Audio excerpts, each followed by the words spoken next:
the peach. They have lovely beaches. Everyone's doing it. No sleep for me. I can go on, but that was kind of risque for Traverse City. Looks like Yeah, this something My postcard. Secret print Stash these should again. sell in. What's that? I said, it looks like something we should let My Secret Stash know exists and have them There sell you it go. again. We sit close to keep warm. Life is great. I think we all agree that it's a very cool place to live and work. Our biggest challenge, I took that picture last year at the Cherry This is a good- Festival, that was the a good- whale. I don't know if you heard about this. This is not a joke. Does anyone know about the Great Lakes Whale or Great Lakes Whale Watching Society?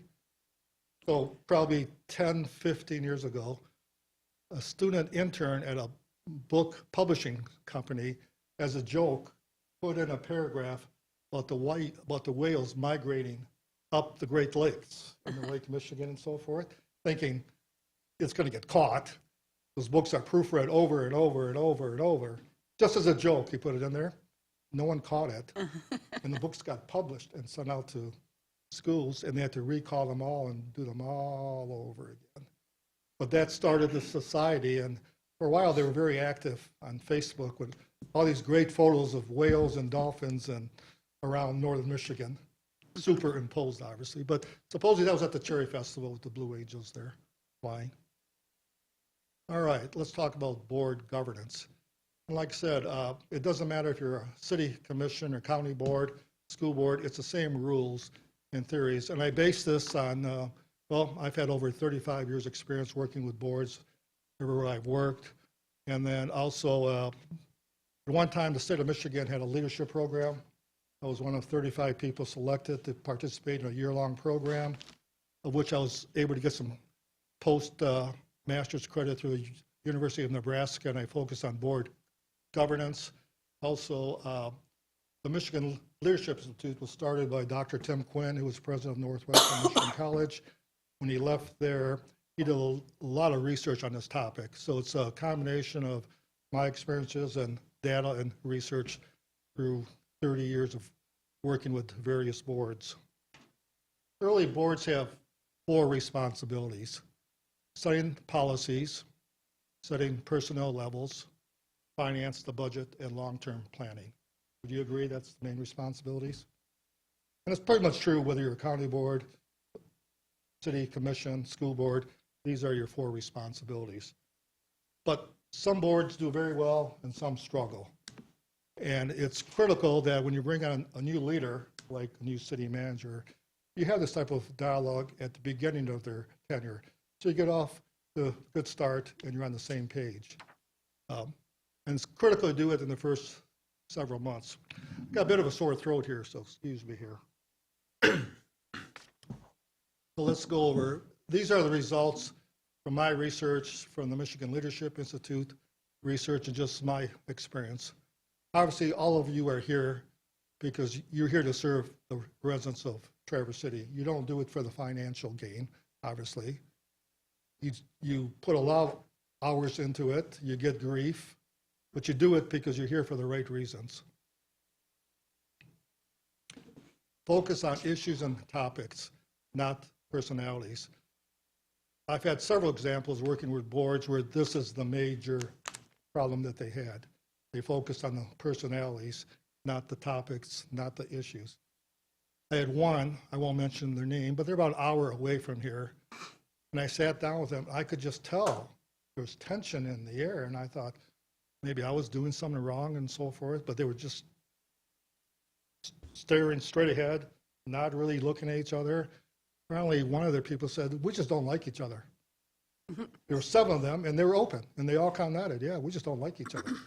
Well, they got nothing accomplished. I think the next term, they all got voted out of office. But their focus was not on the topics or the issues. It was just mistrust between them. And there was some history there between some of them that went back many years. But it really was a sad situation. Okay, keep the small issues small. And you probably have seen examples where you take a minor issue that becomes bigger and bigger, and it's not the issue, it's the politics or the personality or the struggles. There was one board I worked with. They spent hours talking about one invoice because some of the commissioners saw it, the other ones did not. There was a name crossed out. And that's the guy that probably spent 2 or 3 hours talking about one invoice that was just for a couple $100. But that time could have been spent a lot better and caused a lot of friction that went on for the whole year over a small issue. Now, obviously, there were issues that led up to that point, but try to keep the small issues small. And if you see this coming on, it's important that all of you participate. And this is the next one. Active participate in meetings. And it's true that all of you need to participate. Where I've seen boards struggle with, you have 3 or 4 people that dominate and other people sit quietly or feel like they're not being heard properly. That causes problem long term. You all have to work together. Another key thing is it's critical that all 7 of you get the same information at the same time. That was an issue with one I did in the last couple of months where several of the board members felt they were not getting the information at the same time as other board members. So it's critical, and I'm sure Liz will do a good job of this. I'm sure Benjamin does too, that all of you get the same information at the same time. So there's none of this backstabbing going back and forth. Well, how come so-and-so had it first, or how come they knew about it and I didn't know about it? And that causes problems too. This one, I don't know if it's an issue here. It is with some boards. You're going to get a lot of information, a lot of data, a lot of information that may not be available to the public. And it does not help if certain commissioners start sharing that with other people or start talking about it in public. There's been numerous lawsuits over information that was leaked out by a staff member or by a commissioner. But it goes back to the trust factor. If someone is doing this, it causes difficulties. I can tell you, when I was school superintendent, we had one incident where a school board member was sharing information with the public, and it caused a lot of grief and pain. And some of the facts weren't accurate and caused a lot of hard feelings and so forth. And so respect that you're going to get a lot of information. If you have questions about what you get, feel free to call Liz right away. Ask the questions, call Ben. Liz, you may want to talk at some point how you want the board to interact with the department heads too, in terms of proper protocol too. Abide by the majority. You could have 4-3 votes, 5-2 votes, but really once the vote is taken, you have to accept that. You may not agree with the decision, but you have to respect the fact that it went through a process, dialogue occurred, debate occurred, and at times you're going to disagree on things. But you have to accept it, move on. I've worked with some boards that just really had a tough time with this. 1 or 2 members just could not let things go and would bring them up month after month after month after month. And that really caused a lot of friction, a lot of extra work for the staff. And it's just important that you respect the fact that there is a process. You went through it, vote was taken. You may not agree with it, but you have to respect the fact and move on. And this is probably one of the most important slides here. It's critical that the board and the city manager work together as a team. And I can tell you, when I was a school superintendent, there was a joke, but it's true. No superintendent ever lost their job over academics. It's this issue. There's a lack of trust or respect, where they feel like they're not working together well. It's no secret. My time as county administrator in Leelanau, Benzie went through 5 county administrators. Wexford went through 4 of them. And until Nate came to Grand Traverse County, he was number 4 in my 11 years in Leelanau, because there just wasn't working well. And it's critical that you work together with Liz from the beginning, and Liz has to work all of you. And we'll talk about goals and some short-term objectives. But if anything else that you remember today, this is probably one most critical. And I think all of you have this here. You all were elected. You're for the right reasons. You have to respect the fact that people in the community have strong views and opinion, and you have to listen to them. You may not always agree with them, but people will respect you. They may not agree with you, but as long as they feel that you're listening to them and you at least give them the opportunity to voice their opinions and so forth, it goes a long ways in building trust. And once you build trust, it's amazing how much things can get done in a positive manner. Okay. This is a nice way of saying don't micromanage. And this is something that, Liz, you may want to talk about how you wish to have the board interact with the department heads and vice versa, because that has caused problems. If there is not a chain of command or understanding, some leaders encourage board members to talk directly to department heads. Other people say, come to me first, then we'll go through the department heads. So it's up to you to decide how you want to do that. There is no perfect way. There's no right way. There's no wrong way. No, there's nothing wrong with walking in and saying hi to people, but it does cause issues, and I've seen this where board members walk into someone's office and demand things, or that be done this way or this way. And so at some point, Liz, you need to have a little discussion. And then the department heads sometimes get put in awkward positions. I've had that where a department would come up to me and says, well, Commissioner so-and-so just came to my office and wanted me to do this and this and this. And they felt very uncomfortable with that because it puts a lot of pressure on them. It's even worse is when you have two commissioners telling people two different things. And I'll give you an example because it's no secret. Kalkaska has not had an administrator in 10 years. We just made a verbal offer last week to one. But the staff is saying, we don't know who to go to because there's no one in charge. And so sometimes commissioners come to us, telling us we want this done and this done. But the next day, a different commissioner may come and tell me something else. And then sometimes they had examples where staff, if they didn't like the answer they got from one commissioners, they went to a different one and just causes issues. So in the perfect world, everything should go through your manager and not be involved with the micromanagement of day-to-day operations.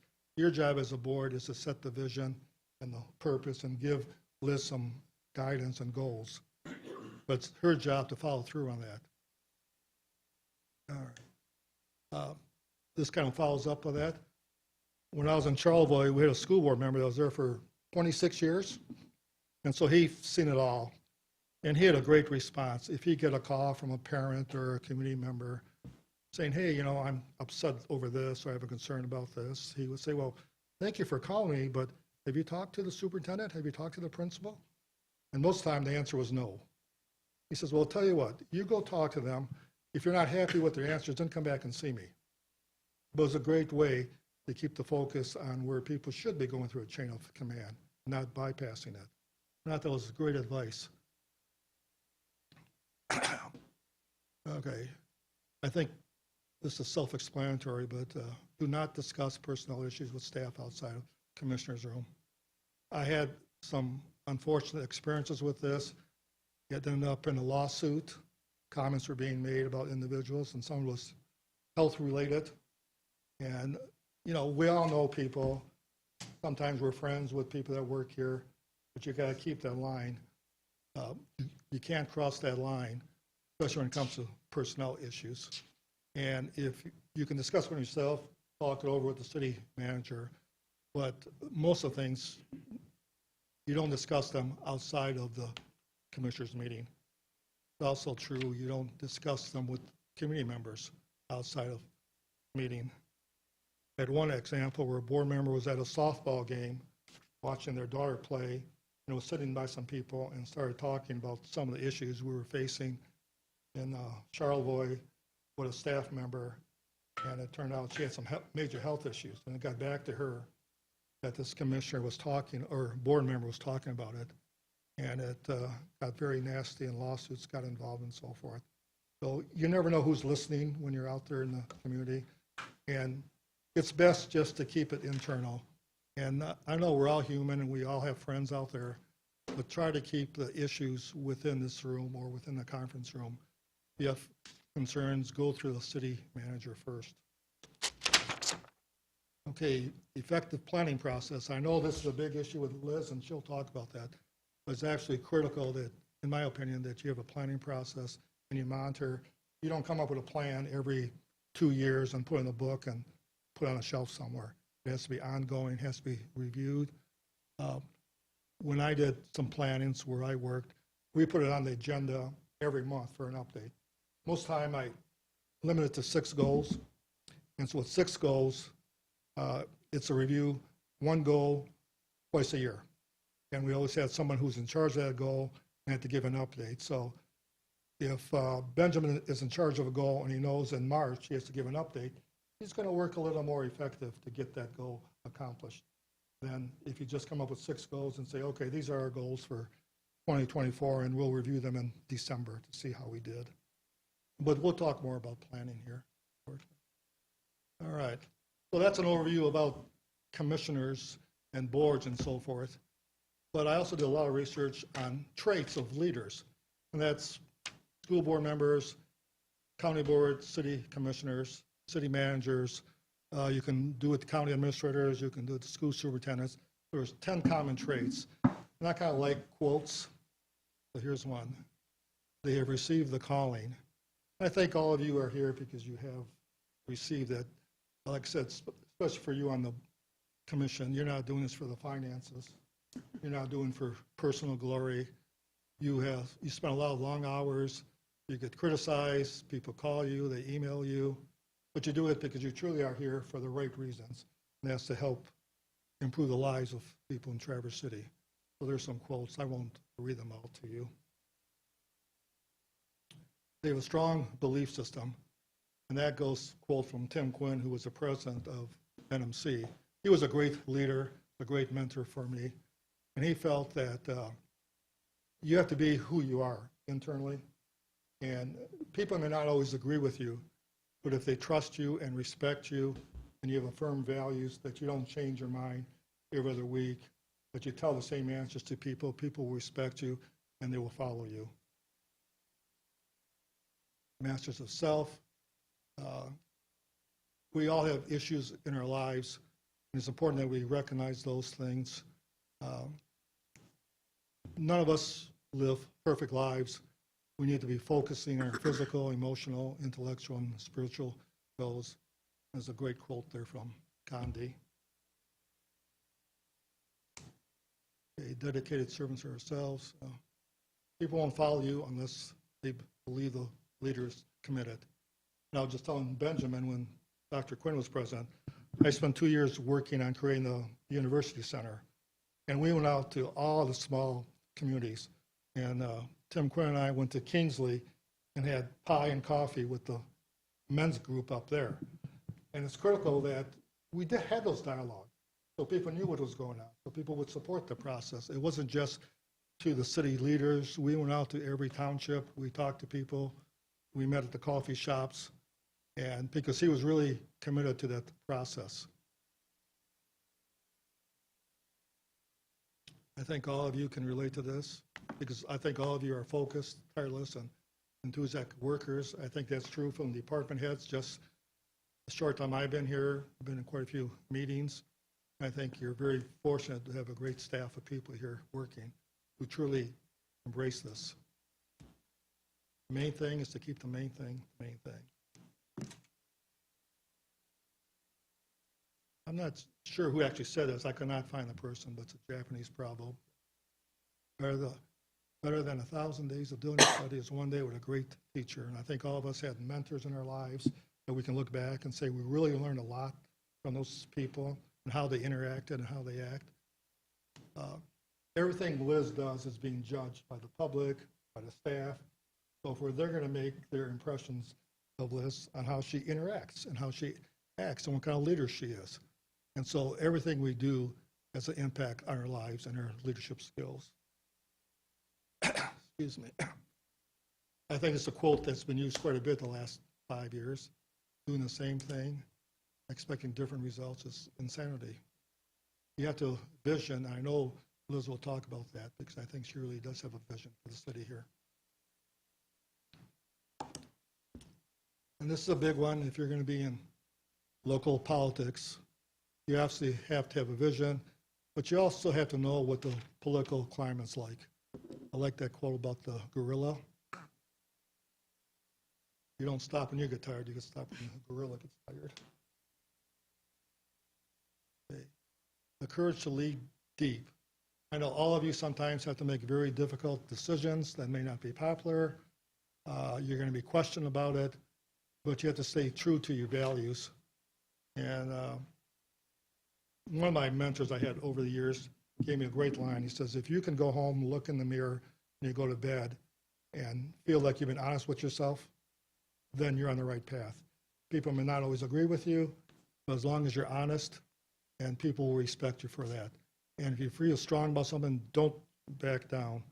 At one time, I ran the campaign for a bond for Northwestern Michigan College. The first bond the college ever did, about $40 million. If you look at any campaign, you get 60% of the yes vote, that's a landslide.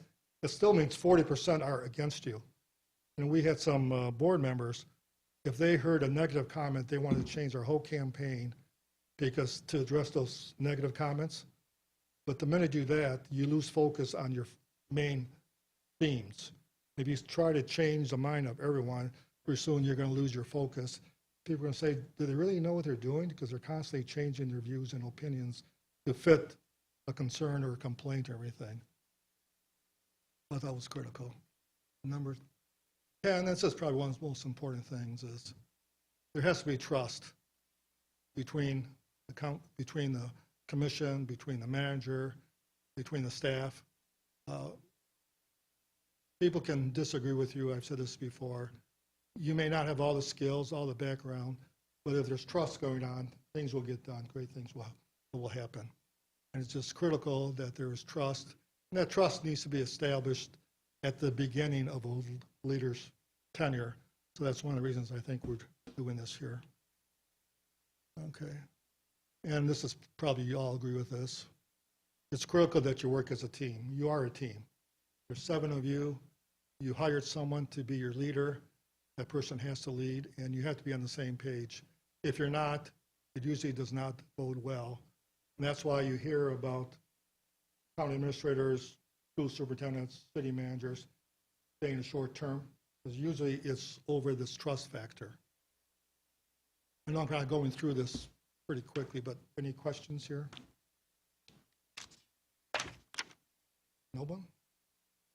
Anyone in the audience back there? This makes sense? Yes, Jack. Is there going to be a time when we can make suggestions and comments, or Yep, is they'll this be it? coming up shortly. That's Okay, coming up. Yeah. thank you. Okay. I know this is a huge passion for our new city manager, planning, and I'll just give you some examples. I love this quote. I'll let you read it. And that's true. If you don't know where you're going, then it doesn't matter which path you take.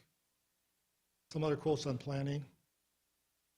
Planning to plan is planning to fail. Make no small plans.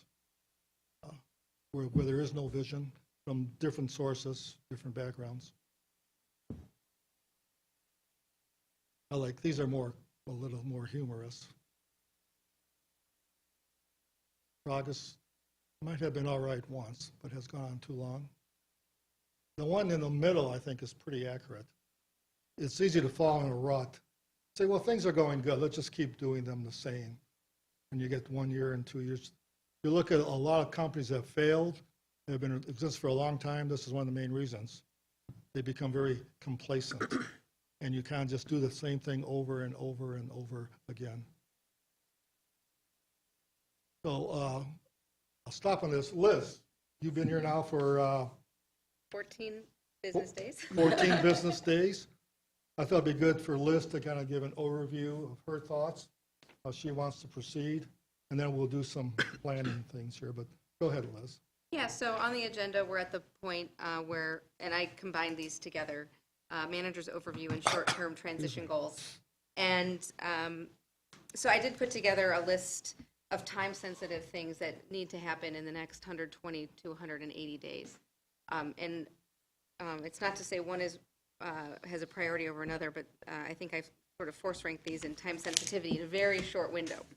And the first thing is our fiscal 24-25 budget. In our city charter, the city manager shall prepare a complete itemized budget proposal for the next fiscal year and submit it to the city commission on or before the first regular meeting of the city commission in the month of May. So in 2024, that date is Monday, May 6th. That is 105 days or 73 business days from today. The budget process is slowly under review, and I'm going to be meeting with our new finance director just in the next few days to review the processes from previous years and start that with the department heads in early February. And so this might be new information to the department heads here. Last year, I believe, budget started the last week in February, and I received some feedback from our finance department. They'd like to start maybe 2 weeks sooner, so that's forthcoming.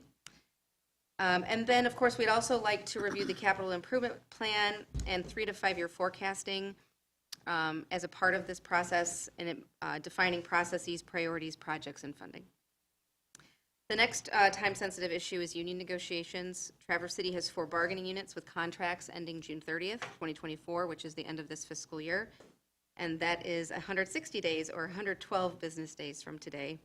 And ideally, we would have a new contract in place before the end of the fiscal year. Not always possible, but that is the perfect world scenario. The next time-sensitive subject matter is community development block grant funding, or CDBG funding, now that Traverse City is an entitlement community. A 5-year consolidated plan and fiscal 24-25 annual action plan is due to HUD by May 15th, 2024, 80 days from today. Within that 80-day time frame, we need to have a 30-day public comment window, and we'd like that to ideally conclude on or before May 1st. We did issue an RFP for an consultant on the 19th, and in talking with our planning director, we are on track. The timeline is tight but doable, so that's a really important thing for us to stay on top of. There's ongoing discussions regarding the homelessness and potential solutions, and I was making some notes on the successful traits of leaders, and I think this is where the city has the courage to lead deep. The MOU was adopted by City Commission and Coalition, and I believe Safe Harbor, to begin discussions and then to start reaching out to stakeholders on a year-round overnight solution. A presentation on the same is scheduled for the regular board meeting on the 5th of February. In my administration, I am in the process of hiring an assistant city manager. That has made it clear that he is here on an interim basis only, as much as that makes me sad. We're currently reviewing the job description. The goal is to post it by the end of this week. We'll review applications with HR every 2 weeks and set interviews. Ideally, the new assistant city manager would start in 3 to 4 months, hopefully by the end of April. And our interim assistant city manager is available through the end of April. So we're really hoping to time those. Hopefully that will line up. One of your 4 areas of governance will be to approve 10 new positions for the new EMS within the fire department. HR, finance, legal, administration, and fire will review implementation plan and facilities planning. That has already begun. I need to catch up on that status, and we need to continue those discussions that will need to happen over the next 30 to 60 days. And again, that includes the City Commission approving the new personnel. Strategic planning. I've had discussions individually with commissioners on this subject, so I'd like to talk to you a little bit about that process. We have an RFP in progress, so a request for proposal for a firm. The goal would be to post this by the end of the month, and I'm going to use the staff meeting on January 30th to receive staff feedback. The department heads will receive that maybe a week before that, so they can look at it, and then we can have a nice discussion. The goal would then be to post it on the 31st. Typically, you put these proposals out for about 3 weeks, so that would put us at a tentative deadline to receive proposals the 3rd week in February. We would review submissions the last week in February, the week of February 26th, interview firms in March, present selected firm and budget to commission for consideration in and around April, and then strategic planning to begin mid-May or beginning of June, and I would recommend that start after the budget's presented to commission on May 6th. I think that if we try to, it would be too much for the staff.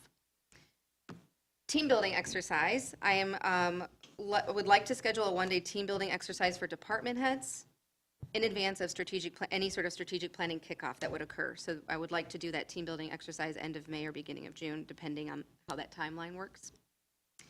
And then I just would like to state that what I've put together here in terms of like these really the first 6 months and really the next 5 months is not inclusive of other ongoing commission discussions regarding housing, facilities master planning with the county, or ongoing projects such as the construction of the senior center and Fish Pass.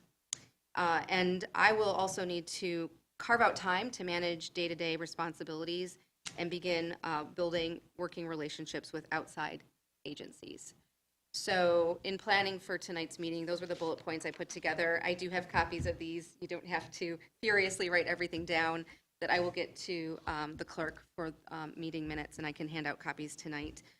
That's really the realistic review of priorities in the short term. So thanks, Liz. Thank you. So normally when this happens, it's about 2.5 hour, 3 hour workshops. I'm kind of rushing through it out of respect to all, because I know you've all had busy days today. And Benjamin, it's about 2.5 hours, you said, right? Yeah. 2 years. So, but here's your chance. You kind of saw an overview of the traits of highly functional boards.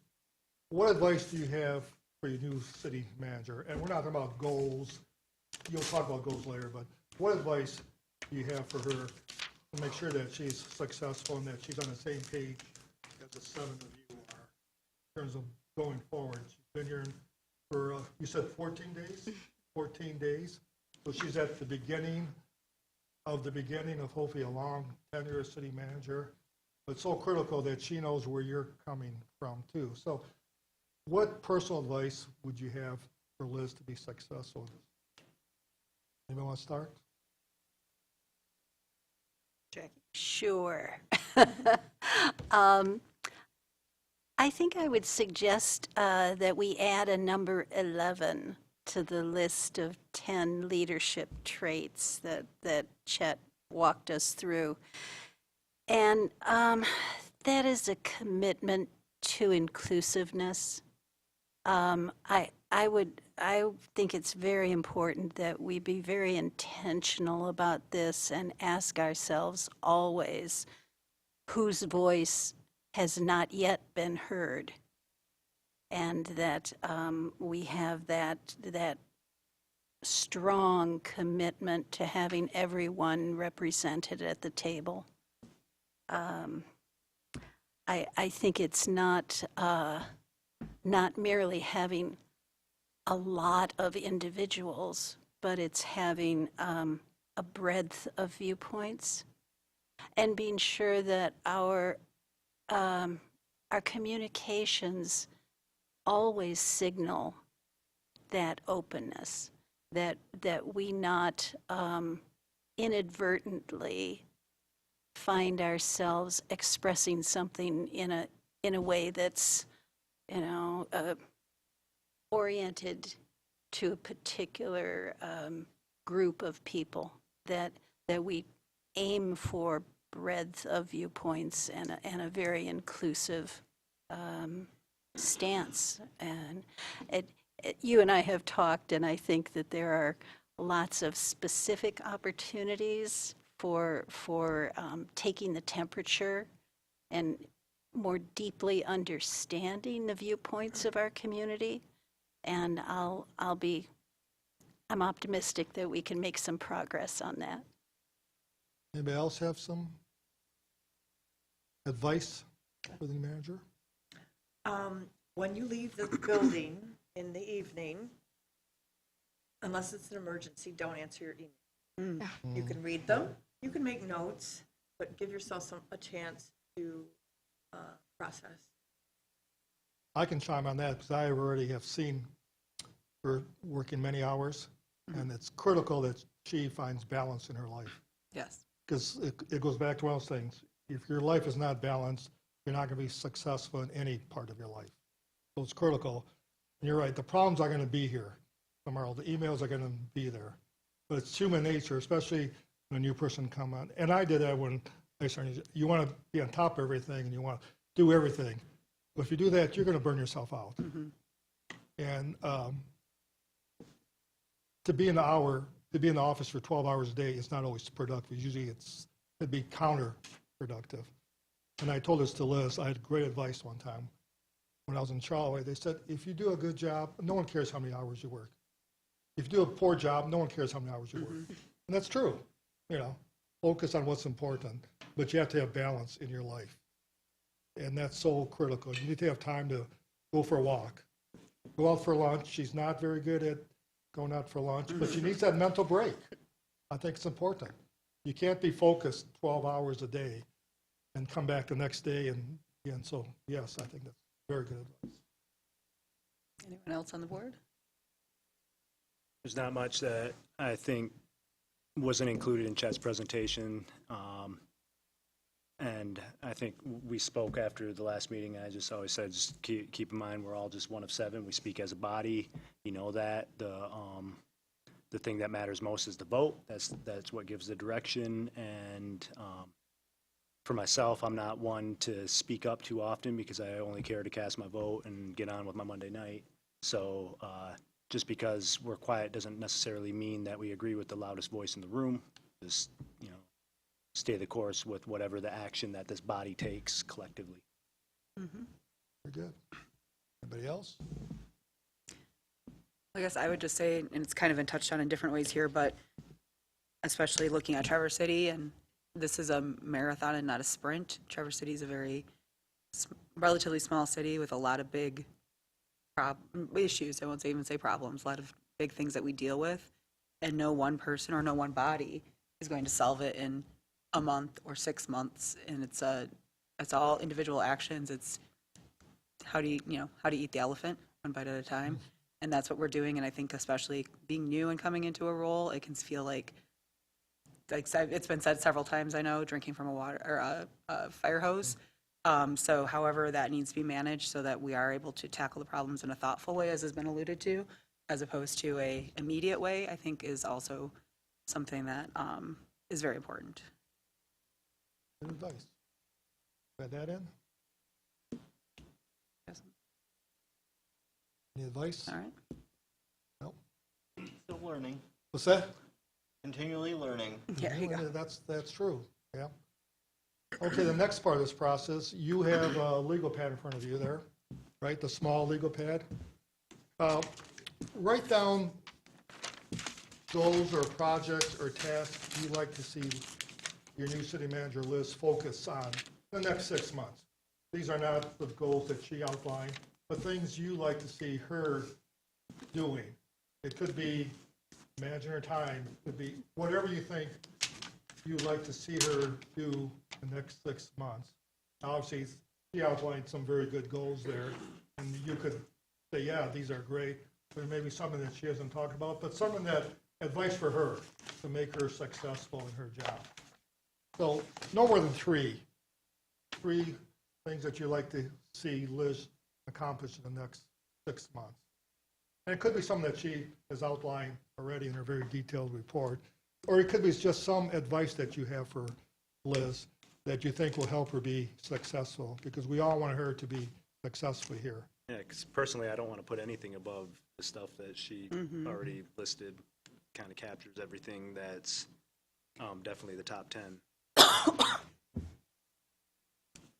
Does anybody have, just write it down, and then Yeah, we'll yeah. do a little. Would it be helpful if I pass this out? Yeah, go ahead, pass it on. Yeah. There's one typo on there, so One type. at That's least pretty at least that I good. found. Thank you. And there may be something that I missed, so I do appreciate a fresh set of eyes. Thank you. It could be something that you think would really help her be successful.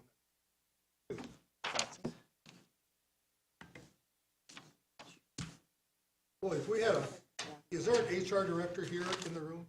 Oh, okay, could you come up here? HR? I'm assuming you have good penmanship compared to me. I do not. I'm a horrible scholar. Well, that's all right. You're not worse than. So write down 3 things, no more than 3. If you want to go from Liz's list, fine, but pick 3 things.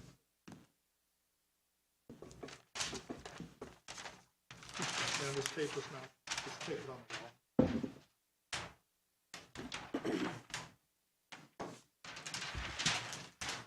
Are you going to get a sticky one? That will not hurt you all. Just up there. I'm just afraid that we're gonna write on that and It hasn't leaked through before. If it does, it'll be your fault. I don't wanna get yelled out. No one could yell at you. So if you have your three goals or objectives, suggestions for list, just give them to me here.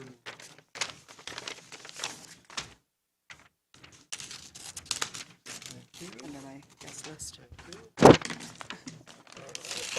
Sorry. Thank you.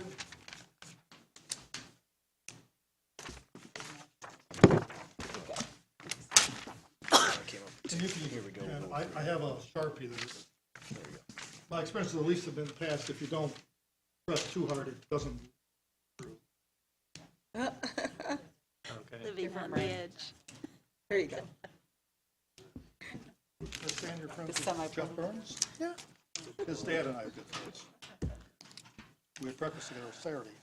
He said good things about you. Good to hear.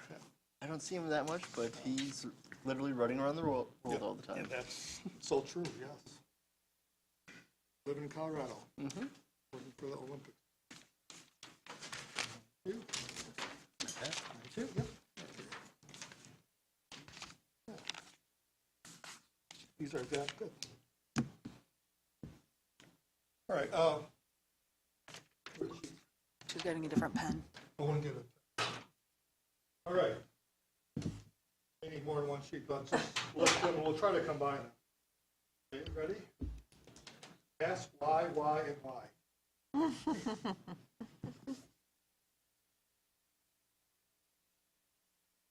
You do have good penmanship. Very good. See, that's why I do the job. 2, consider the citizens who aren't being heard from.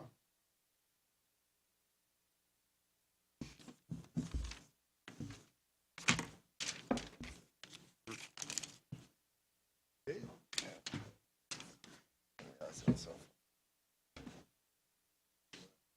Thank you.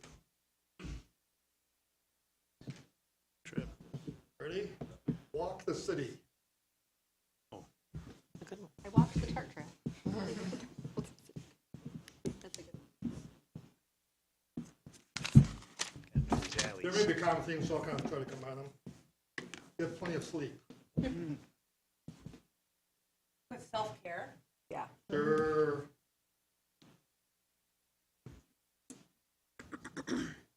Continue with the curbs and sidewalks.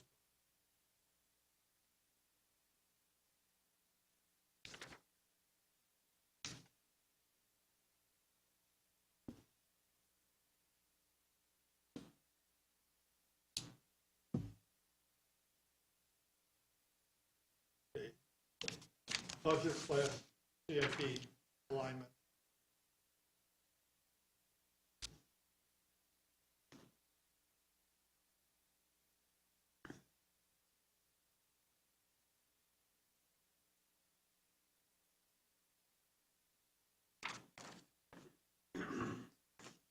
Hire assistant manager.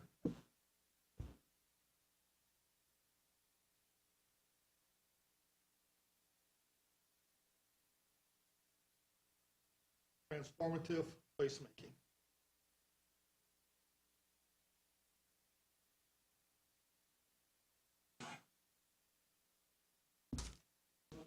Sure.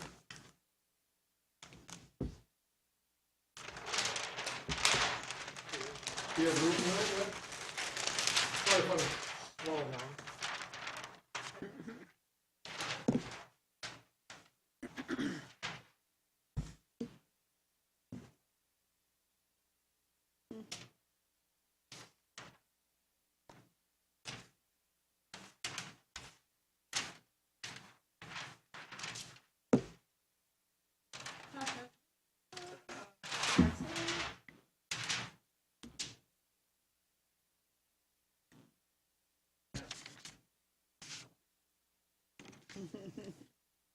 Depends why why don't you put a third sheet up while I read these? Okay. Relationship building. That includes with staff, community, supporting government bodies.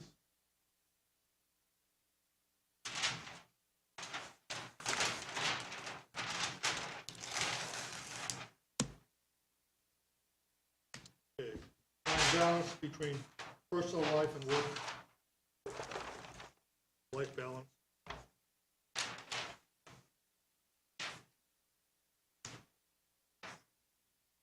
Spend time getting to know the community. I think that falls with relationship. I think that's from my sheet. I think I would put that on a relationship building. Well, yeah, we can combine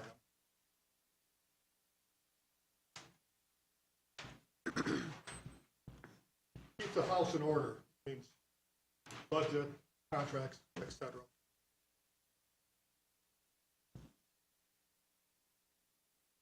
Some of them are duplicating, so I won't read them. Finish the master plan.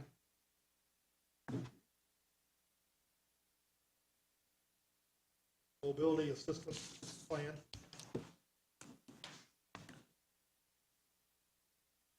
Oh, sure. Yeah. Yeah, I think I read some. Sleep is up there, right? Get sleep. Okay. No typos. Very funny. There, let's see if I.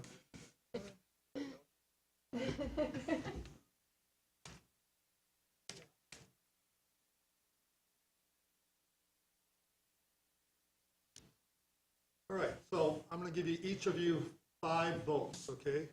So you go up there with your pen, and you can put your 5 votes on one topic, you can put them on 5 different topics, you can pick 3 and 2, however you want. Each of you commissioners get 5 votes.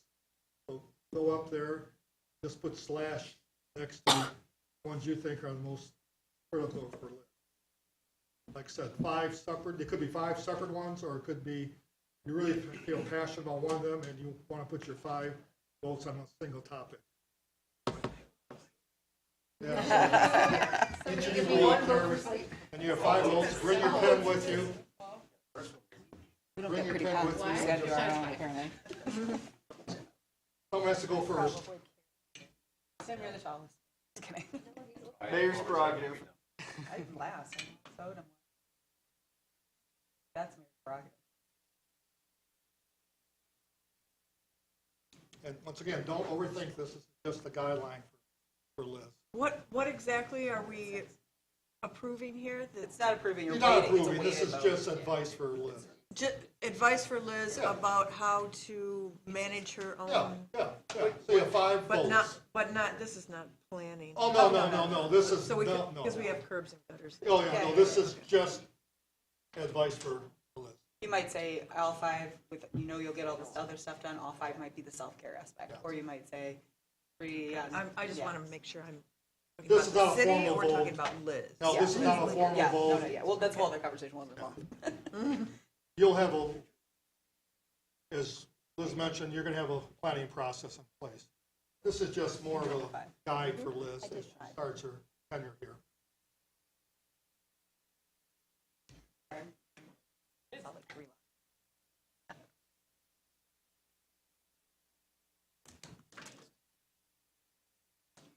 Once again, don't overthink it.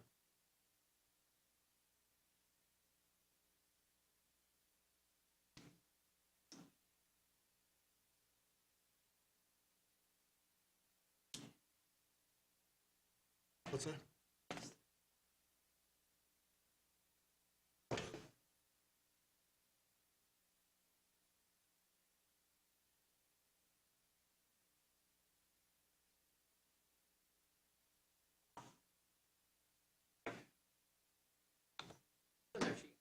I'm gonna last on my own. I did 4 or 5. Close, close.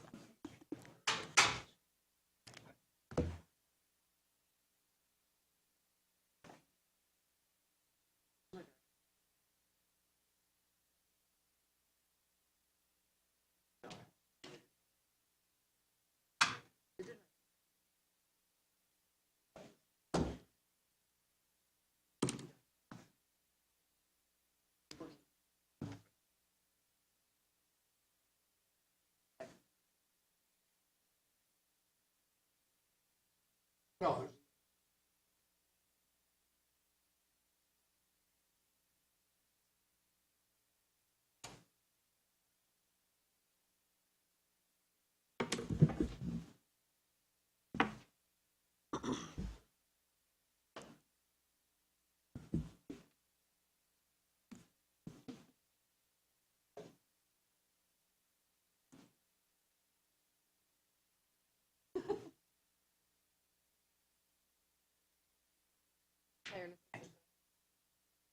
All right, thank you. So definitely a theme here, if you look at it. Yeah, oh my God. The two things with the biggest holes are really relationship building with the residents, with people in the building, with each other. So relationship building, if you look at these, two very strong goals so far. Well, I walk the city's relationship. Yeah, Walk City, they're all linked in. They're all linked. So I think they want someone that gets to know the people, gets to know the staff, gets to know the residents, hear from all the residents, not just the local.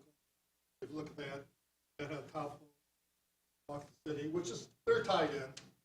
How your business you're gonna do, so that's budget you talked about, priority. Relationship building internally, work-life balance, ties into sleep, and but really they want you to focus on that affairs. So, comment? Anything surprising here? No, this is great. I'm really trying to balance right now in these first few weeks on being physically present in the building, to be here for the staff and to have the internal meetings. And I've been having plenty of external meetings as well. And it was getting a little top heavy to external. And so I've been working with Kim to try to right size that and block out time for just to be here, to have space to be present, to respond to emails at the end of the day, so I'm not thinking about them when I go home. It's all a little bit of a learning curve as I figure out what's manageable, especially when I find myself changing in and out of my boots 4 times a day. Is that the highest and best use of my time? Could I figure out maybe if I have a few meetings outside in the morning, and then so. And I think self-care is really important, and I really appreciate that it was brought up, I think, 2 or 3 different ways. In these first 2 weeks, I will tell you, I was catching myself working on the weekend because I felt overwhelmed coming into the office on Monday with 120 emails. But then I noticed something right away, so I stopped doing it right away, which is if I responded to an email from a staff member on a Saturday, guess what that triggered? They were responding to my email, and I didn't want that. That's not, and I don't want to set an expectation that the staff should be responding to my emails just because I had sent one. And so I didn't send any emails last weekend. But again, these, and just from my point of view, I like feedback as soon as possible. I thrive on feedback. I don't want to wait until June or July on my first informal review to hear something that I could be hearing a little, like course corrections in real time. And then you made a mention earlier about like board interaction with staff, or emailing or communicating with staff. Obviously, I want a free flow of communication, but it helps if I'm in the loop. So if you ask a question, especially if you're looking for information that should be disseminated to the whole board, copy me on that. That way, it goes back to that communication in real time. One commissioner might say, hey, I'd like this, but I know really the whole commission would benefit from receiving that information. Certainly, any sort of rote question about something, you should feel free to ask anybody. And to the staff that are in the room, if you receive a question from a commissioner and they forgot to copy me, or you think it deserves like me being copied on the response because, hey, Liz might decide this should go to everybody, it's something that the whole commission would benefit from receiving that information at the same time, that works too. So it's a two-way street on that. And I like phone calls and text messages and emails, whatever your preferred comfort in terms of communication. I'm happy with all of those. So I think that was something that came up. One thing I really like is ask why. That's true, especially you're a new person coming in. Sometimes when staff or commissioner are here for a while, they kind of give it in a fog. It's always done this way, so we're going to continue doing it. With a new person, you can come in and ask, well, why is this being done this way? Or is there a different way of doing it? I had one meeting, and someone reminded the commissioner, 2 + 2 is 4. Always has been. But 1 and 3 is 4 also. Because we're doing things differently doesn't mean it's wrong. You still get to the end result. It's time to think about different ideas. That goes back to that second quote.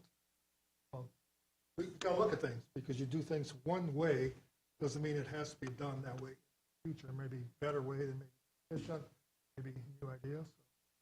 So Liz, I think that gives you a good idea. They want you to focus on your own personal health too, and wellness. Get to know as many people as you can, even those that may not come to meetings on a regular basis. I'd say, yeah, walk the city. One of the things that I learned when I was superintendent is I went to the coffee shops because that's where people hung out. It's amazing how much great advice I got from people at coffee shops. And I think if they know you, if they have a question, it's not some foreigner coming into Traverse City. Oh, it's Liz. I saw her at this event, or I talked to her at this event, or she returned my call, or that makes a big difference. They want to have interaction with you and vice versa. So I think good advice. Anything that surprised you there?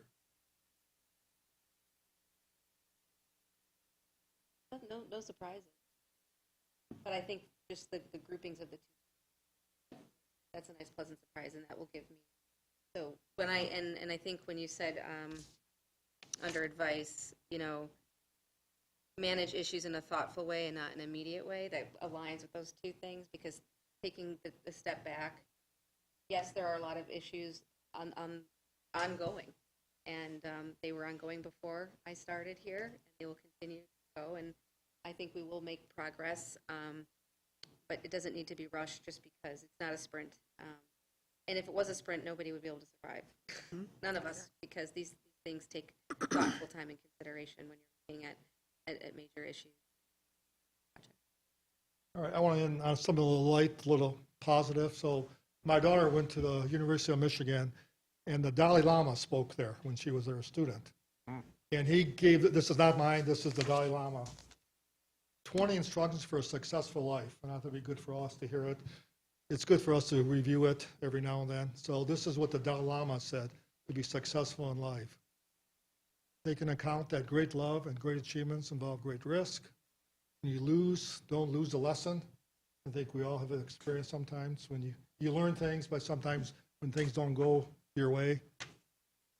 3, follow the 3 R's: respect for self, respect for others, responsibility for all of your actions. Pretty good advice. Remember that not getting what you want is sometimes a wonderful stroke of luck. I think we all can look back in life and things that we really thought we wanted didn't work our ways, and afterwards you say, boy, I'm glad that didn't happen, because that opened doors for something else. So I thought number 5 was kind of cute. Learn the rules so you know how to break them properly. Sometimes you have to work around the rules on different circumstances. Number 6, don't let a little dispute injure a great relationship. When you realize you made a mistake, take immediate steps to correct it. Spend some time alone every day. To me, this is important. Sometimes I just need to get out and go for a walk, get some fresh air, to rethink things. Open your arms to change, but don't let go of your values. That's important also. You have to be open, flexible, but don't let go of your core values. Remember that silence is sometimes the best answer. Number 11, live a good, honorable life. And when you get older and think back, you're able to enjoy it a second time. There's a great book by David Burke from the New York Times. And if you know all these people that are in their 80s and so forth, and why certain people are happy and other ones are not, nothing to do with finances. It's the people that had relationships, who took risk in life, even if they weren't successful, they're glad they ventured outside their comfort zone. The ones that were not as happy as people that never took any risk, never got outside their comfort zone, never built relationships. They wake up one day and they're 80-some years old and realize that life has kind of passed me by. I wish I would have tried this. I wish I would have tried that. I thought it was a very interesting theory. All right. A loving atmosphere in your home is the foundation for your life. In disagreement with loved ones, deal only with the current situation. Don't bring up the past. I think we all can think of situations like that. 14, share your knowledge. It's a way of achieving immortality. Be gentle with the earth. Once a year, go someplace you've never been before. You don't have to leave the region. There's so many places locally. There's hiking trails, there's small towns, there's restaurant, shop. Take a little trip somewhere that you've never done, where you've never been before. 17, remember that the best relationship is one in which your love for each other exceeds your need for each other. 18, judge your success by what you had to give up in order to get it. 19, approach love and cooking with reckless abandon. And this is probably the most important thing. If you don't remember anything else said, and this came right from Dalai Lama, number 20. Would you agree, Liz? Oh, yeah, I'm sure the I'm- Dalai Lama I'm said sure at the- University of Michigan. I should put love the Traverse City. There. But that was a good way to end, just kind of focus. Like I said, we kind of rushed through it, but we want to get you out at a decent time. Benjamin, I think you're next, I believe. Any questions about this? It is on the webpage if anybody wants to use it. In the newsletter that came out Friday, there was a link to this presentation, so you're welcome to use it at any time. You want a quick break or just keep plugging Let's through? just keep going. All right. Well, here we go. All right. I think so. Yeah, thank you.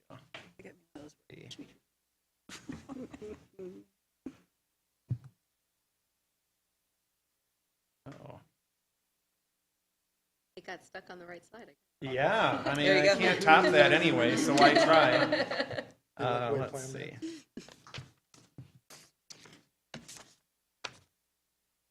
It's a sign. All right.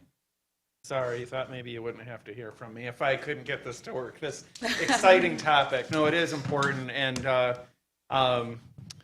so, of course, the city commission, you have rules that govern the conduct of your meetings, and they're your rules. So you can change them. And I think this is a good time. We've been doing this the last several years, every 2 years when a new city commission is seated, just to get you all together, provide a space for thinking about these rules. Do you want to change them? Are they working for you?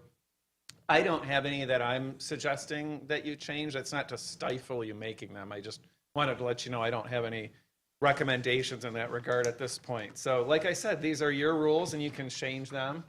I'll walk you through them relatively quickly. I think I'll take about 10 to 15 minutes tops going through this. But if you've got any questions along the way, please just jump right in.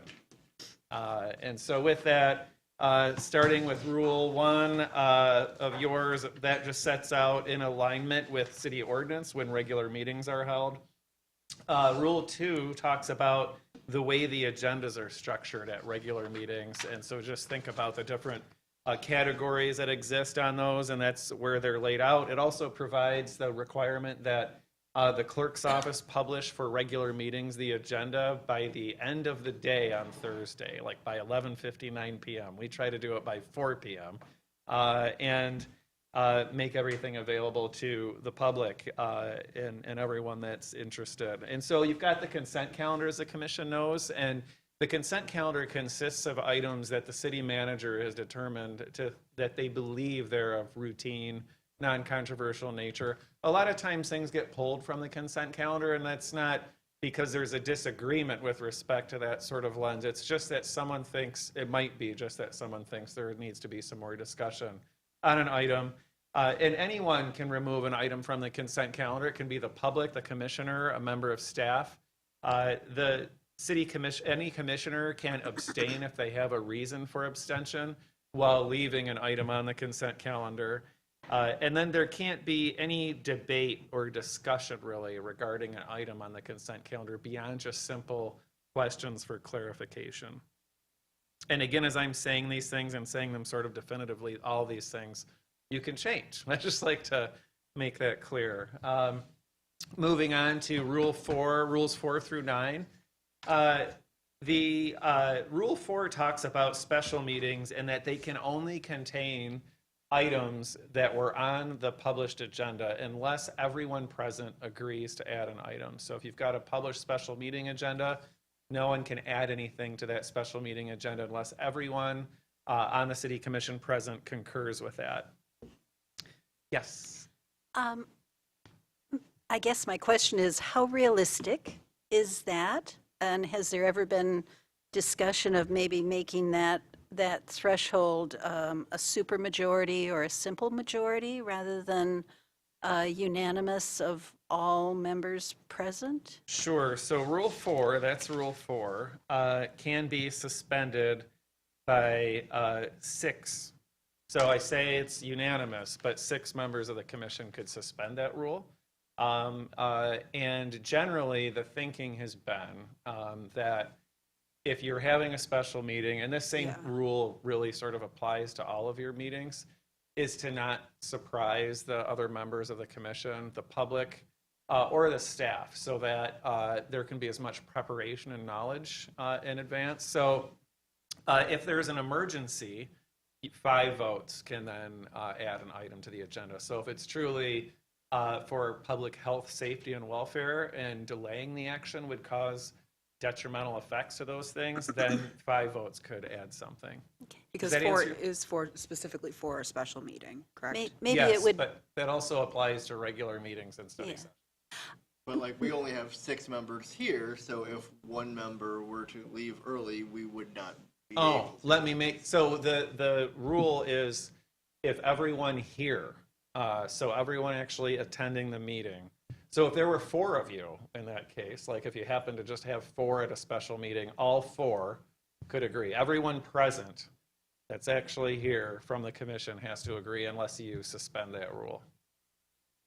Did that answer your question, Commissioner Anderson? did. Maybe just one example of a special meeting that's been held in the recent past? Do they come along that often? They don't come along that often. A fairly recent one was when you approved the city manager's contract to get, you weren't here just yet, but that was in October. And of course, the public was very well aware that Ms. Vogel had been selected as the finalist. So it wasn't any kind of a surprise. That's one that comes to mind. We right also away. had one with this current commission with the hiring of the new city treasurer, because that Yes. does need to be approved by charter by the commission. That's right. So it tends to be items like that, or we discussed that it didn't end up happening because of that special meeting, that because we had such a long break at the holidays and with Liz coming on board, that maybe our study session, the next study, if we had met on the 8th, might have had to become a special meeting because, you know, there was a fuel bill or something we had to vote on. But we try not to make matters of business that unless it is something like a hire or something that's time sensitive. Like a grant, those often Yeah. come up where we are aware of a last minute, or at least comes onto our radar fairly last minute. And we don't want to pass up the chance to go for it without this commission maybe authorizing us to move forward with it. Thank you. You're welcome.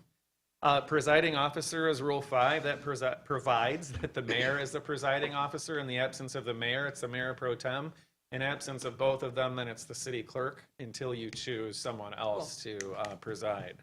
And the presiding officer, of course, can express an opinion on any subject under debate without substitution of another presiding officer. So the mayor, as you know, weighs in and always has. Traditionally, they tend to facilitate the dialogue and weigh in toward the end so that it's more of a neutral facilitation. That's not a requirement, but that's a general practice. Rule 6 says that the city commission rules are sort of king, if you will, as far as how your meetings are conducted. Where there's gaps, Robert's Rules of Order fills in. And if you ever have any questions on parliamentary matters or these sorts of things, I'm always here to assist.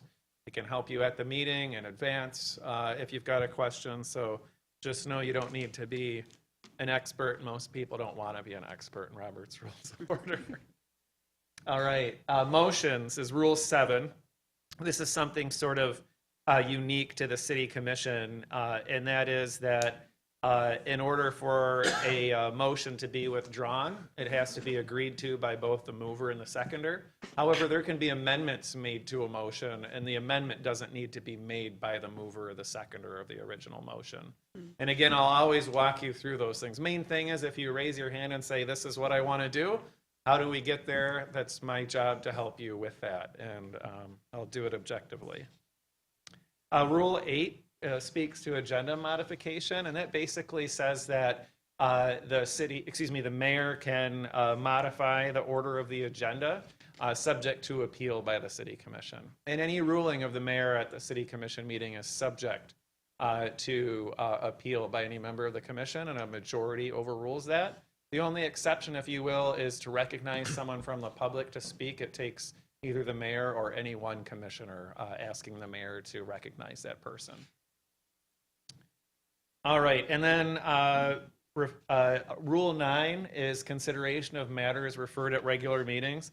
That's essentially the same as what we talked about with special meetings, study sessions, and regular meetings, that the commission can only consider the items that were on the published agenda unless you waive that rule or suspend it. We will once in a while have something that comes up. Again, it might be a grant opportunity that literally on Monday afternoon, we're like, we can't pull a meeting together in time to turn this around, and we'll ask you to add that item to the agenda. If it was something that was forgotten, hopefully we don't do this. Like, my office tries very hard to not forget to carry things over from agenda to agenda, and I can't really think of a time where that's happened, but if it did, that might be a reason.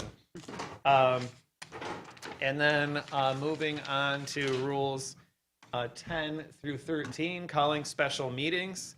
A special meeting is called by the city clerk on the written request of the city manager. This can be email, city manager, mayor, or any 3 commissioners. And so then that's the same to add something to a special meeting or a study session. So if it's not the mayor or the city manager adding those items, the procedure for that is you, one commissioner, send me an email indicating the item that you'd like to have added or why you want to have a special meeting or study session called.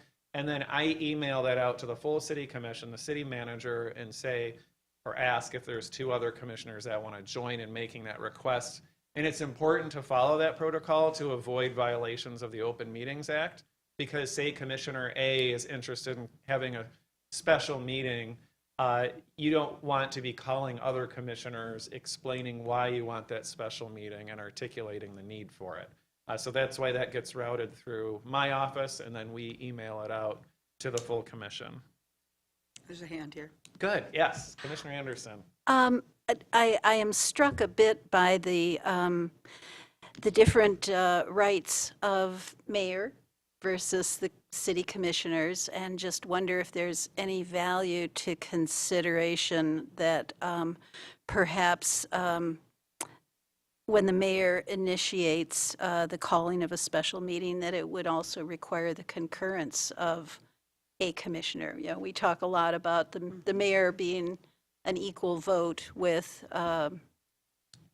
each of us on the commission, and I just Sure. thought that was a level of autonomy that was kind of surprising. Requires 3 commissioners or 1 mayor. Sure. And one thing I'll say, and then I'll answer that question on point, hopefully, is for regular meetings, so regular business meetings, any one commissioner can add an action item. And I think the thinking was, I wasn't here when that rule was established, but I think the thinking was that regular meetings have more of a routine cadence to them. But to answer your question about if the mayor wants to ask for a special meeting or a study session, having concurrence of other members of the commission, that's a rule you can certainly change. There's nothing in the charter that makes that specific, so you have the authority to make that change if you'd like. Yeah, I mean, that's a rule that I wouldn't have any problem with, because I don't, in my knowledge, I don't think in the time, at least I've served, and maybe Tim remembers, That's what I was going to The offer that, mayor, Yeah, usually the given that- city manager will call it. yeah, so, I mean, that usually the city manager's recommending the special meeting, talks to the mayor and like, hey, clapping, say, yeah, let's do that, but the time that I've served, I've never witnessed or even the inkling of like abuse of that ability. You know, the mayor, whomever it's been, has not said, oh, and I'm going to have this special meeting, that special meeting, like Right.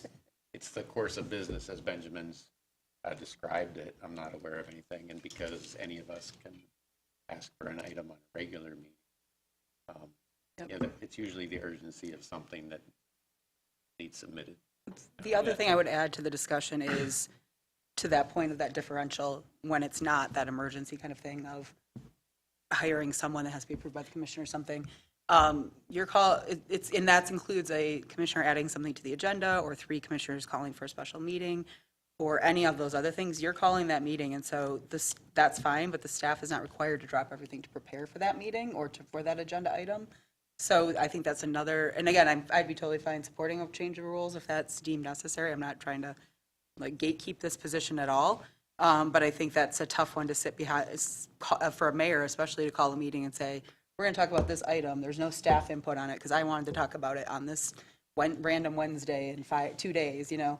There's a little bit of that, the R in there, the responsibility of your action that you're digging yourself a hole, basically. But I get that, you know, sometimes we make rules for all time, not for this time. And so that's something that somebody wanted to pursue, I would see it. I just think that there's, as Tim kind of mentioned, there's a big burden on that if you want to try and do it all on your own, or one or two people trying to do it even.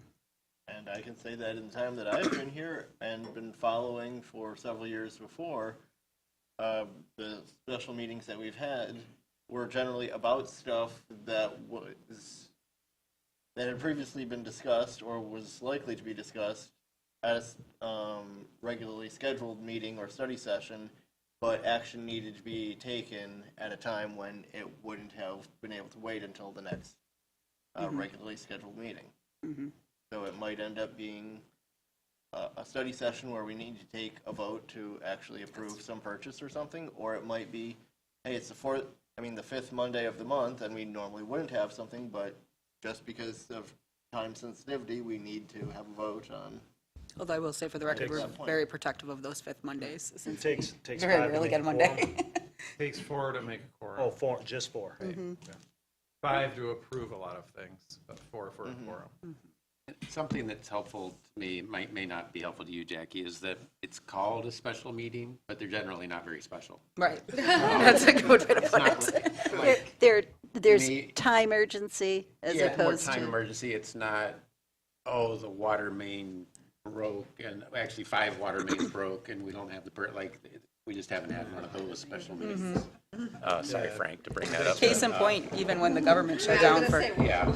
knock on whatever, case in point, even when the government shut down for COVID, we didn't have a special meeting because Yeah. everything was suspended and we were getting communications from city manager and the emergency managers and things like that. So even in cases of actual emergency like a pandemic, often, unless it requires something of the city commission, that's where, because we are a city manager strong government, that often actually falls on the city manager to start managing situations like that where there is a true emergency. Because the city manager can issue an emergency purchase order for something that's like, I mean, how could you say no to it, right? It has to be done.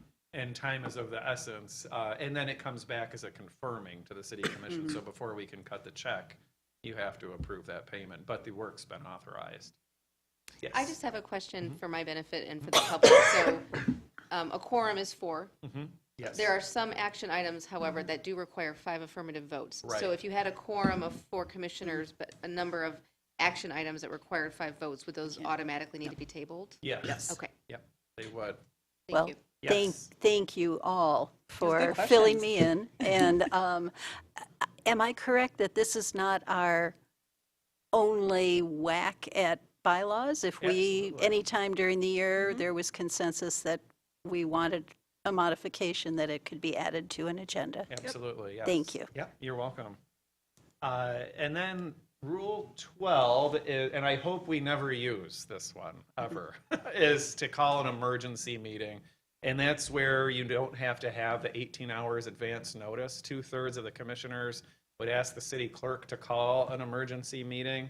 It would probably be coming from the city manager, and then we'd need 2/3 support. And those are only allowed for things that if you didn't meet in less than 18 hours, it would cause a detrimental effect to the community's health, safety, welfare. We just talked about, I know, confirming purchase orders, but think of something like the city commission needing to confirm an emergency declaration for funding or something like that, where there's a state or federal law that requires you to take action, and it needs to be done like right now.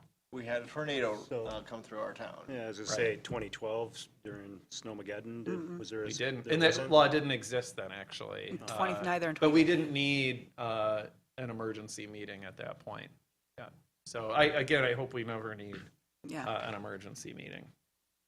Okay, and then Rule 13 is reconsideration of matters, and this says that the commission can't consider something that's substantially the same that you've acted on within a period of 180 days, so 6 months, unless 2 commissioners, one who voted on the prevailing side, submits a written request to the city clerk asking that that item be reconsidered. That rule doesn't apply to items that got a tie, or that received, a tie vote. So say there were 6 of you here and it failed because it was 3-3, or it failed but it received a majority vote of the commissioners present. So a contract that failed because it got 4 yes votes when it requires 5, that rule wouldn't apply to it. And then sometimes this comes up where some people are like, well, that is substantially the same. The city clerk is the one responsible, according to your rule, unless you change it, the city clerk is the one who's responsible for making that determination as to if it's substantially the And same. does that 180 days carry over from one commission term to the next commission term? Yes. And then how would that work if, say, there were 3 members that voted one way and they all got voted out, so that nobody that voted that way? Well, the What's 3 would probably never survey? apply because that if they couldn't have been on the prevailing side if it only got 3 votes. But you could have a situation where it's like an ordinance that requires 4 votes and you had 4 brand new city commissioners join. And you'd be prevented from taking action again for 180 days unless the new commission voted to suspend that rule, which Rule 13 would require 5 votes. So 5 members of the commission. I think this came up actually just before the election, and it would require 5 votes of the commission. Okay. All right. Rule 14 goes through the process for public comment. At regular meetings, of course, the commission welcomes public comment. It's meant to be comment that the commission receives. There's a simple Q&A, like if there needs to be a quick clarification, but the meetings aren't meant to be a dialogue between the commission and the public. And I know that can feel awkward sometimes if someone comes and they're asking you for something and it's like, well, we heard you. You can always say, please see the city manager after the meeting or see me after the meeting. And you always are welcome to talk to us beforehand, but, it's not meant to be a Q&A or dialogue. For regular meetings, your rules provide that anyone can comment. There's public comment during each agenda item. And then, of course, at the end of the meeting, there's general public comment on any topic. At regular meetings, you have the availability of 1 reserved public comment section, which gives that speaker 15 minutes to speak, and their topic is listed on the agenda. Their material, they don't get to include materials in the packet because the packet is the city manager's business meeting packet, but they can be on the agenda for a particular topic. And they have to fill out a form for that, just to be They clear. do. And so it has that to they be know. turned in the Monday before the meeting to my office by 5 p.m. Yes, Commissioner Anderson. Just a couple of items here. You're saying that all persons are encouraged to identify themselves and their address. I was under the impression, as a frequent flyer commenter, that was much stronger than being encouraged, that I No. was required to state name and address. It's not required. I'll always say language like, and we ask that you, and if people aren't comfortable giving their address, in fact, at the last commission meeting, there were some folks speaking that they didn't give their address, they might not have been comfortable, and I didn't insist or say, would you please? And when I do ask, I say, if you're willing. I try to use language like that so they know that they have an option. They have the free speech right to come and speak without giving their name or their address. It's just something that we ask for. Great. And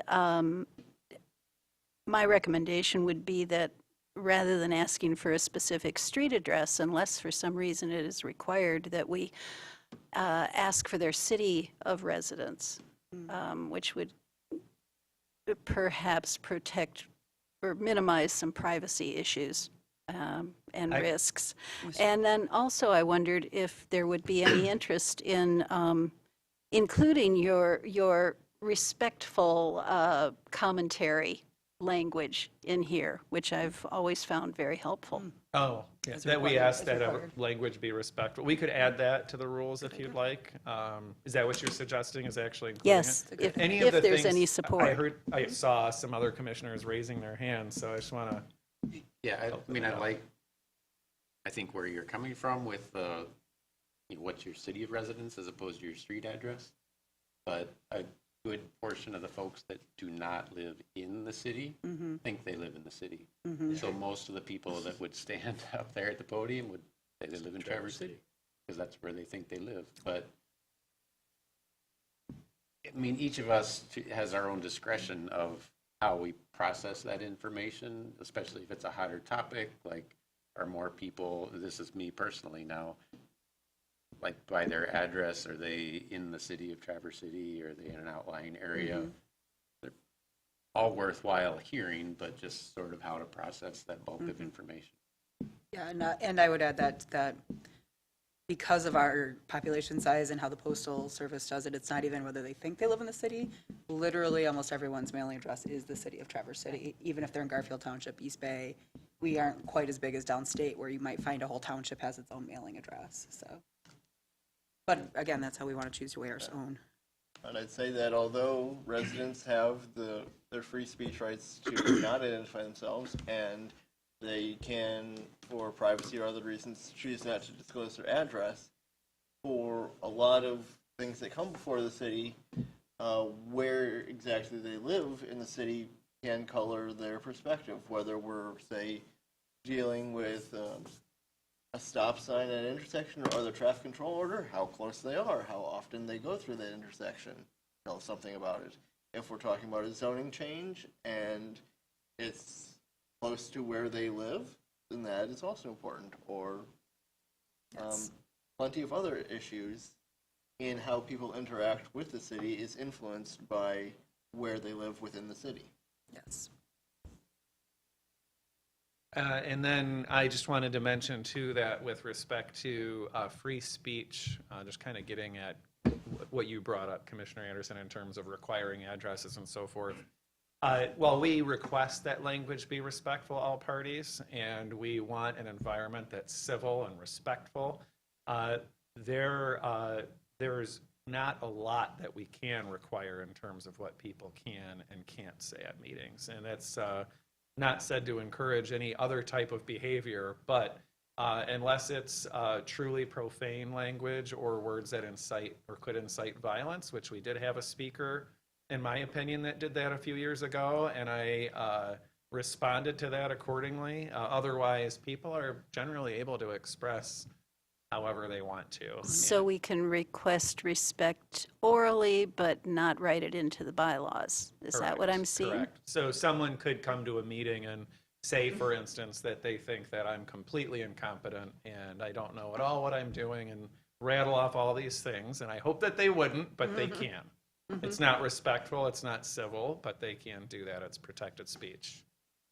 Unless it comes to a level of actually Well, threatening you already you cited as a violence person. and. Right. Correct. Yep.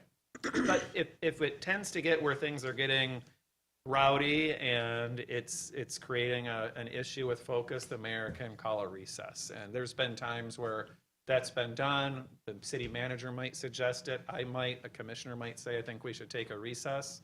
And then you come back and reconvene. All right. Then we talked about calling study sessions. Rules 17 and through 19, public comment at study sessions and special meetings. Public comment during agenda items is not a mandate, if you will. It's not an automatic like it is in regular meetings, but it is required, of course, during the meeting. Every public body has to provide for public comment, and you have to give everyone an opportunity to speak. You can limit the time per speaker, but not time overall for everyone, because then you might be cutting off someone who was at the end of the line, so to speak. Suspending your rules.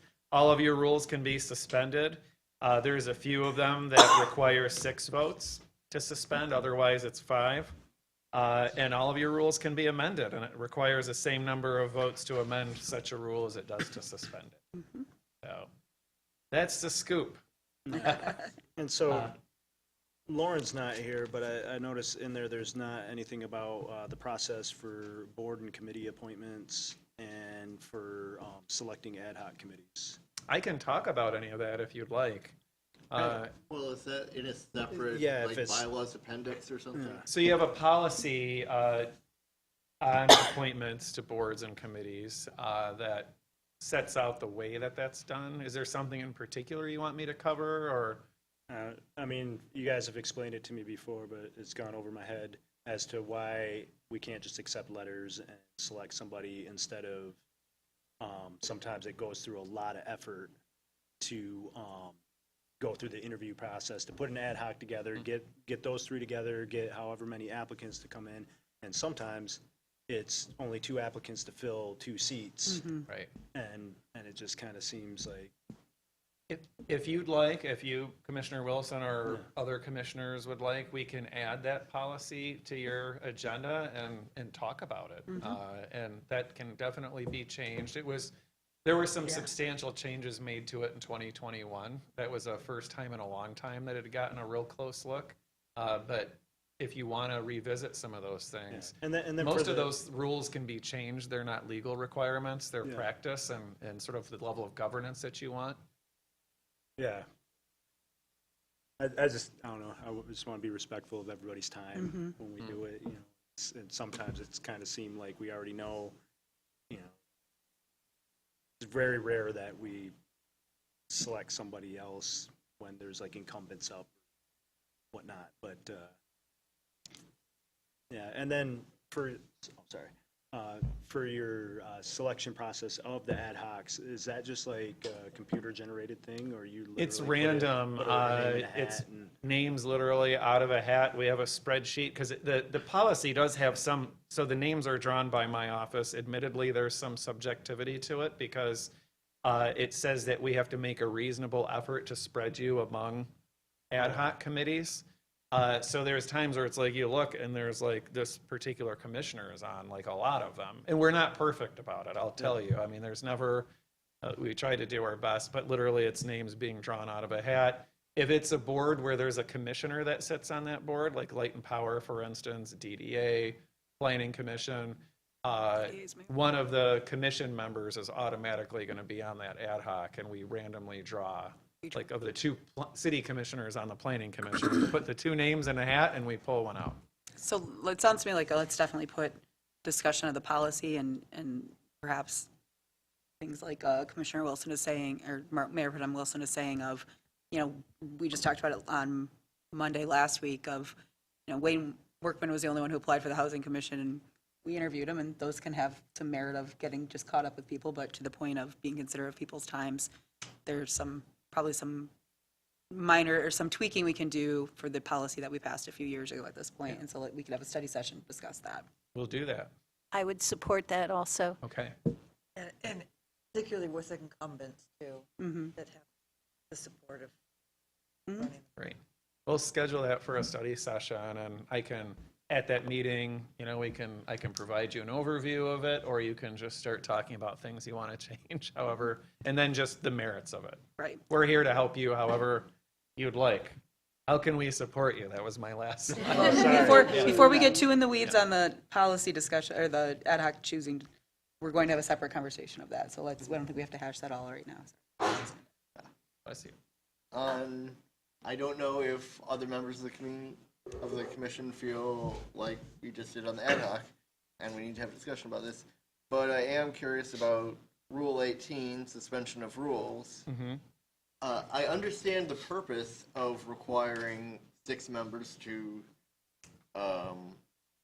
add things to an agenda, but at least in my experience, those don't tend to be surprise items. They tend to be something that we discussed at a study session and then decide, something has come up and this is more time sensitive than we thought, so let's actually schedule a vote on this.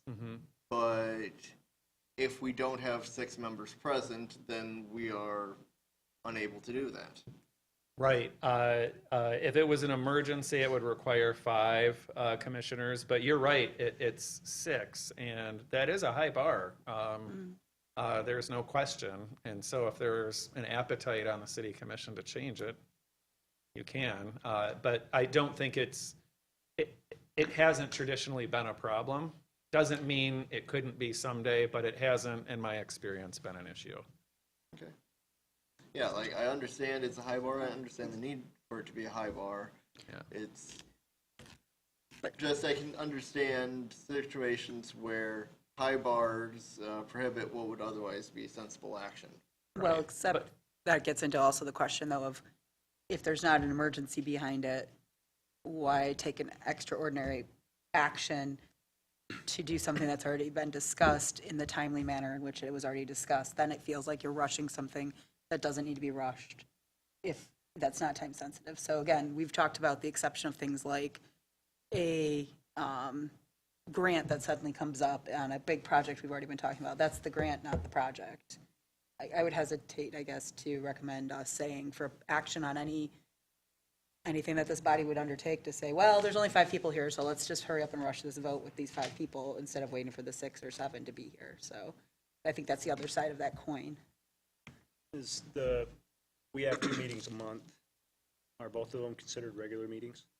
Yes, the first Or and is one a third Monday of special? each month are But regular. the second meeting is, it's still considered, is not a special? It's a study session. First and third Mondays are regular meetings. Usually the other Mondays are study sessions.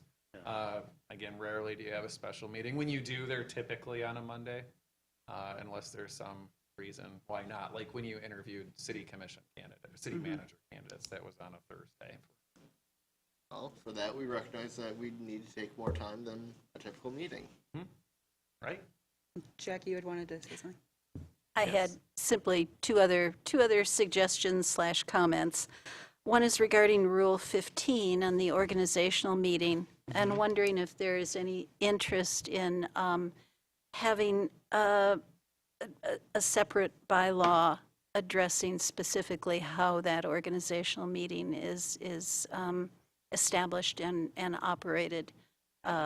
I know I found it kind of inscrutable going through it the first time and thought that some documentation of the process might be helpful Sure. for the public and for us. And then my final question has to do with bylaws for committees other than the city commissions. I was surprised to find out that, for instance, the Planning Commission has its own set of bylaws that don't align in some real basic things like public comment with the practices of the city commission. And I wondered if anyone else is interested in pursuing that and trying to get better alignment between the city commission and our other major commissions. For organizational meeting, I'll just pipe in here real quick. Certainly if the will of the commission is to add some language that speaks to some of the things you're talking about for organizational meetings, obviously that can be done. A lot of what happens at your organizational meeting is specified in the city charter, and then in different ordinances, and in some cases, state law. Doesn't mean it couldn't be restated if you thought that that's helpful for transparency reasons. But if you've got some particular items that maybe you want to address that you want to bring up, we could talk about that now, or you could talk about that now. But like a lot of the appointments that take place, it's required. Either, when I say required, if it's in a charter, you can't change it, as you know. You could ask the voters if they want to change it. If it's an ordinance, the city commission can change an ordinance. If it's state law, obviously, you can't yourselves change that. Well, it sounds like I have some more homework to do, so why don't I set up a time to get together with you and Sure. go a little deeper? Sounds Thank you. good. Yeah. And And then then- the alignment of the other commission bylaws? That's, They're their own boards, though. You're saying like the planning commission is its own board, so you'd like it to have to follow the city commission's rules, though, or like the DDA has to follow the city commission's? I think for the benefit of the community, they may have a certain level of expectation for the process, say, for public comment. And if we have one set of rules for a planning meeting and one set of rules for a city commission meeting, I don't know that we gain anything from that. And I don't know, the Planning Commission is one of the boards that, I'll be honest, I'm not as up to speed on some of the regulations that they operate within, outside of things that have to come to the City Commission. There is a lot in state law that speaks to like what planning commissions themselves Right. have to do. I've And there read might that. be something about bylaws. I doubt it, but it's Didn't see it. possible. No? I don't, Okay. not when I read through that, but Okay, okay.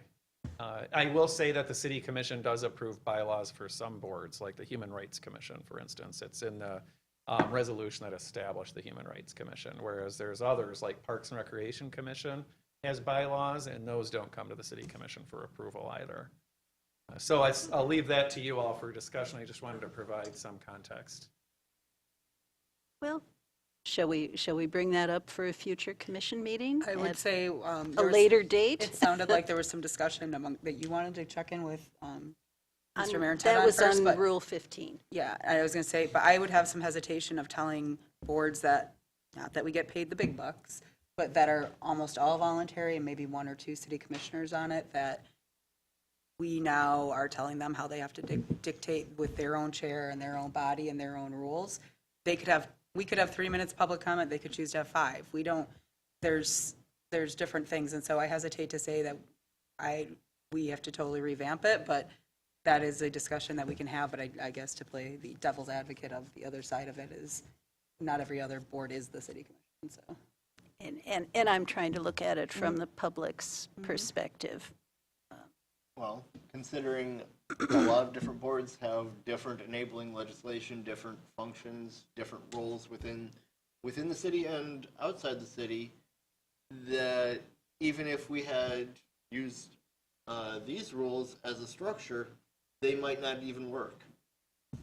So each organization, as far as I can tell, has had bylaws that are functional, so. This goes to where I think we could have this conversation, but I'd like to know from Mr. Marentat first if there's any that are dictated a certain way for a certain reason, and then after that, that conversation can happen.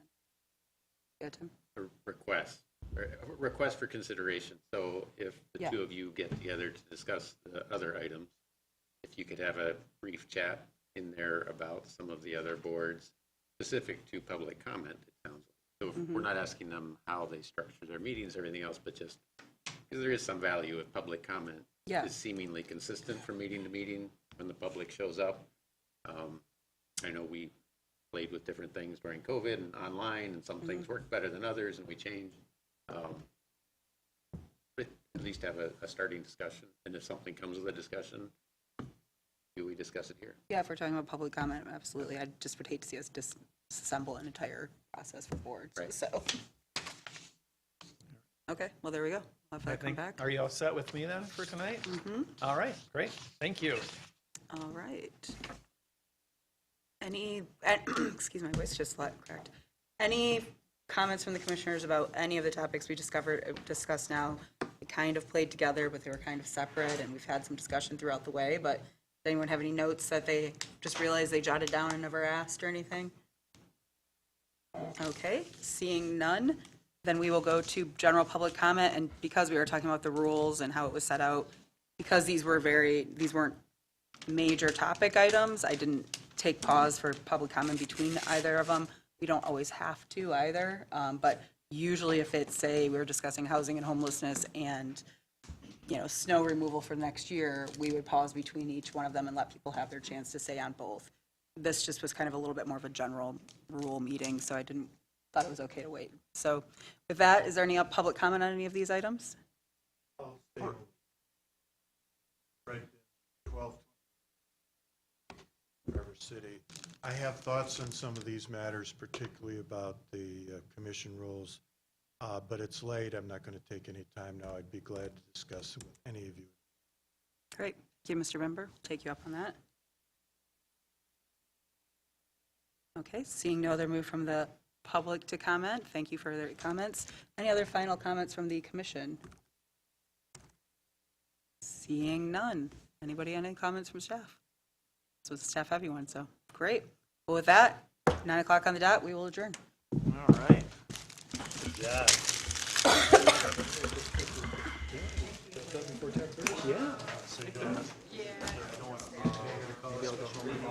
Yeah. Jackie's out of town.